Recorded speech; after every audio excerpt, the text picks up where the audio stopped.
नमस्कार मित्रांनो, स्वागत आहे तुमच्या यस लॉर ब्लॉग्समध्ये। आज आपण महाराष्ट्रातील लाखो भाविकांचे श्रद्धास्थान असलेल्या श्री खंडोबा महाराजांच्या जेजुरी मंदिराची सफर करणार आहोत। या व्हिडिओमध्ये आपण जाणून घेणार आहोत जेजुरीचा इतिहास, खंडोबा महाराजांची कथा, मंदिरातील वैशिष्ट्ये, कसे जायचे, दर्शनाची वेळ, खर्च, जवळची पर्यटन स्थळे आणि प्रवासासाठी महत्त्वाच्या टिप्स। म्हणून हा व्हिडिओ शेवटपर्यंत नक्की बघा। जेजुरी हे पुणे जिल्ह्यातील पुरंदर तालुक्यातील एक प्रसिद्ध तीर्थक्षेत्र आहे। हे ठिकाण श्री खंडोबा महाराजांमुळे संपूर्ण महाराष्ट्रात प्रसिद्ध आहे। खंडोबा हे मार्तंड भैरव रूप मानले जाते। लोक त्यांना प्रेमाने मल्हारी मार्तंड असे म्हणतात। असे मानले जाते की मणी आणि मल्ल या राक्षसांचा वध करून खंडोबा महाराजांनी धर्माचे रक्षण केले। म्हणूनच येथे येळकोट येळकोट जय मल्हार असा जयघोष केला जातो। आजही महाराष्ट्र, कर्नाटक आणि इतर राज्यातून लाखो भाविक येथे दर्शनासाठी। मंदिराची वैशिष्ट्य: मंदिर डोंगरावर वसलेले आहे।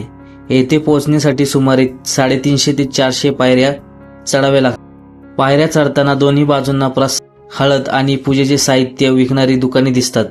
वर पोहोचल्यावर संपूर्ण जेजुरी शहराचे अप्रतिम दृश्य पाहायला मिळते। मंदिरातील दीपमाळ, दगडी बांधकाम आणि प्राचीन वास्तुकला पर्यटकांना आकर्षित करते। हळदीचा भंडारा: जेजुरी म्हटलं की सर्वप्रथम आठवते ती हळद। येथील भंडाऱ्यामुळे संपूर्ण परिसर पिवळा दिसतो।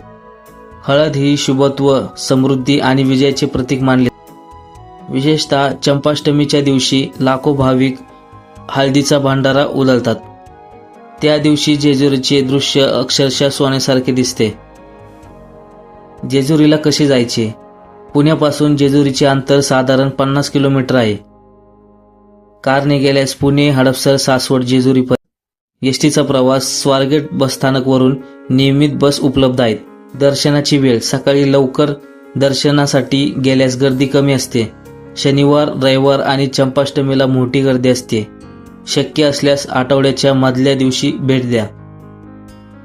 जवळची पर्यटन स्थळे: पुरंदर किल्ला, नारायणपूर दत्त मंदिर, मल्हारगड, सासवड। जर तुम्ही एका दिवसाची ट्रिप करत असाल तर ही ठिकाणीही पाहू शकता। त्याचा खर्च: बस प्रवास 150 रुपये ते 300 रुपये। त्याच्या महत्त्वाच्या टिप्स: पाण्याची बाटली सोबत ठेवा, आरामदायक शूज वापरा, हळदीमुळे कपडे पिवळे होऊ शकतात, प्लास्टिकचा कचरा टाकू नका, मंदिर परिसर स्वच्छ ठेवा। मित्रांनो, जेजुरीच्या श्री खंडोबा महाराजांच्या मंदिराची ही माहिती तुम्हाला कशी वाटली ते कमेंटमध्ये नक्की सांगा। जर व्हिडिओ आवडला असेल तर लाईक करा, तुमच्या मित्रांसोबत शेअर करा आणि अशाच महाराष्ट्रातील देवस्थाने, किल्ले आणि ट्रॅव्हल्स ब्लॉगसाठी यस लॉर ब्लॉगला सबस्क्राईब करायला विसरू नका।